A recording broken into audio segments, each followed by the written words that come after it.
बिस्मिल्लाहिर्रहमानिर्रहीम। अस्सलाम वालेकुम। इस वीडियो में 9th क्लास के इंग्लिश के चौथे लेसन हज़रत अस्मा रज़ियल्लाहु ताला अन्हा की एक्सरसाइज क्वेश्चंस में से वोकैबुलरी का क्वेश्चन भी डिस्कस किया जाएगा। उसकी स्टेटमेंट है, use a dictionary to find the following information for each word. तो पहली चीज़ है डिक्शनरी मीनिंग, कि डिक्शनरी इसकी मीनिंग क्या बताती है। तो पहला लफ्ज़ है advocacy, active support of a course, किसी काम की सरगर्म हमायत, मुसलसल हमायत करते रहना, सरगर्म हमायत करना, दलील के साथ हमायत करना एडवोकेसी है। Catalyst, one who causes A change, वो आदमी, वो शख्स जो तब्दीली लेकर आए, तब्दीली की वजह बन जाए। Empowerment, giving of an ability, authority, कोई सलाहियत, कोई इख्तियार किसी को दे देने का जो अमल है उसको एम्पावरमेंट कहते हैं, बाख्तियार बनाने का अमल। रिजिलियंस, नाकामी के बाद, धचके के बाद दोबारा उठ खड़ा होना।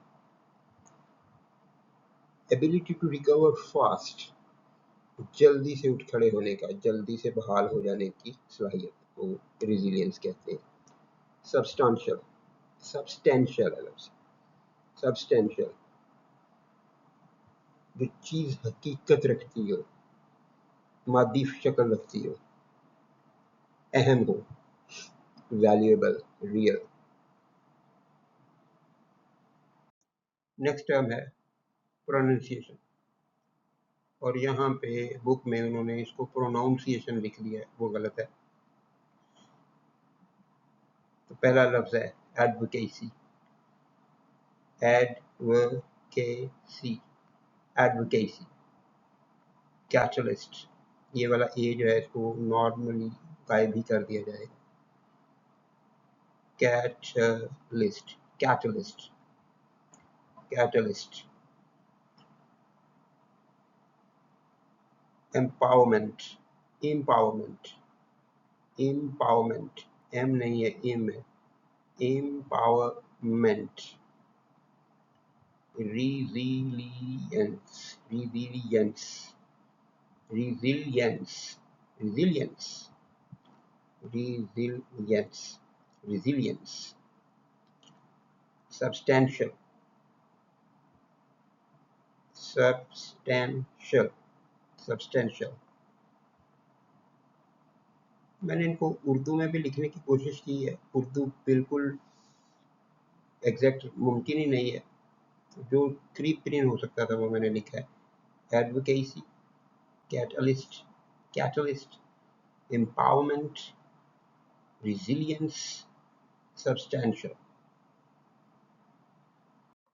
नेक्स्ट टर्म है पार्ट ऑफ स्पीच, यानी ग्रामर में पार्ट्स ऑफ स्पीच के लिहाज से ये अल्फाज क्या हैं।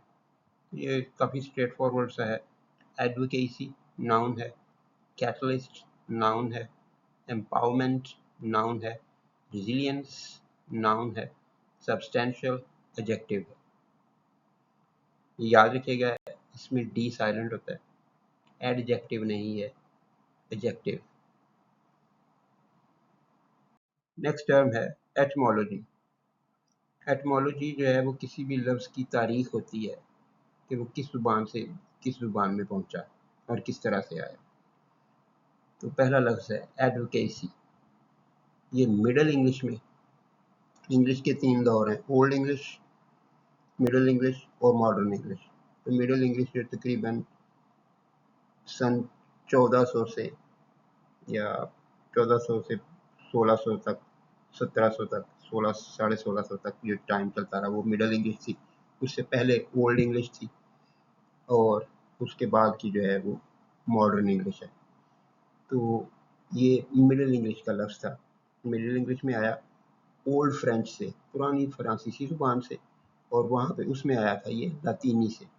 लातीनी का ये असल लफ्ज़ है एडवोकेयर, इसकी मीनिंग है कॉल फॉर एड, मदद के लिए, हमायत के लिए बुलाना, लैटिन का लफ्ज़ है, ओल्ड फ्रेंच में गया और ओल्ड फ्रेंच से ये मिडल इंग्लिश में आया। नेक्स्ट है जी कैटलिस्ट।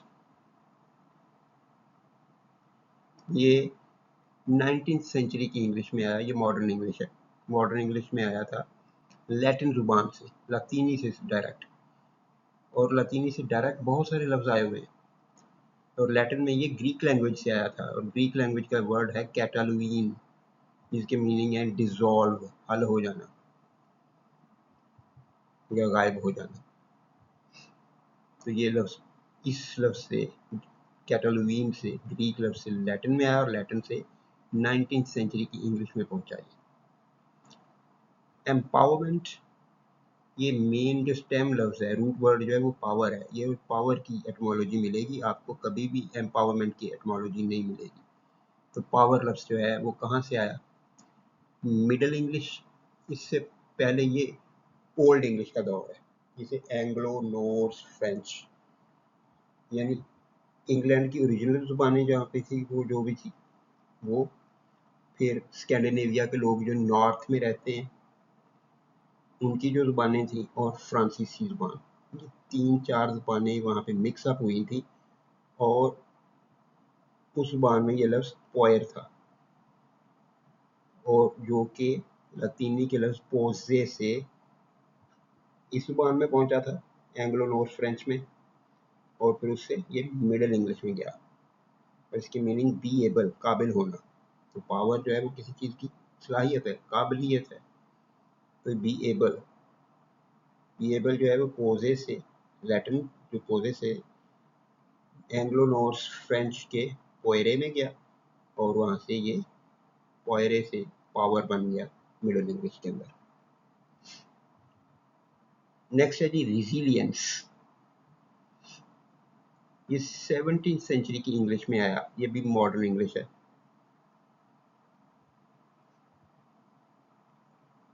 और ये किस ज़ुबान से आया था? लैटिन से। लैटिन से 17th सेंचुरी की मॉडर्न इंग्लिश में आया, और लैटिन का प्रॉपर वर्ड है रिजिलियंट। तो रिजिलियंट इंग्लिश में भी है, उसी से ये रिजिलियंस बना है। ये पूरा लैटिन वर्ड जो इंग्लिश में यूज़ हो रहा है, और इसकी मीनिंग क्या है? लीपिंग बैक, उछल कर वापस उठना। और ये एक ज़्यादा बेहतर मीनिंग बनते हैं रिजिलियंस की, एबिलिटी टू लीप बैक, उछल कर खड़ा हो जाने की सलाहियत, गिरे हैं उछल कर खड़े हो जाए। सब्सटेंशियल, ये पहले लफ्ज़ की तरह सेम, मिडल इंग्लिश में आया ओल्ड फ्रेंच से, और ओल्ड फ्रेंच में आया था लैटिन से। और लैटिन का वर्ड कौन सा है? सब्सटेंशिया, जिसके मीनिंग होते हैं एसेंस के, अंदर की चीज़, मादा, निचोड़। सब्सटेंशिया लैटिन से, ओल्ड फ्रेंच में, और फिर मिडल इंग्लिश में। याद रखिएगा, इसको इसी तरतीब से लिखा जाता है, आप इसे उल्टा करके नहीं लिख सकते।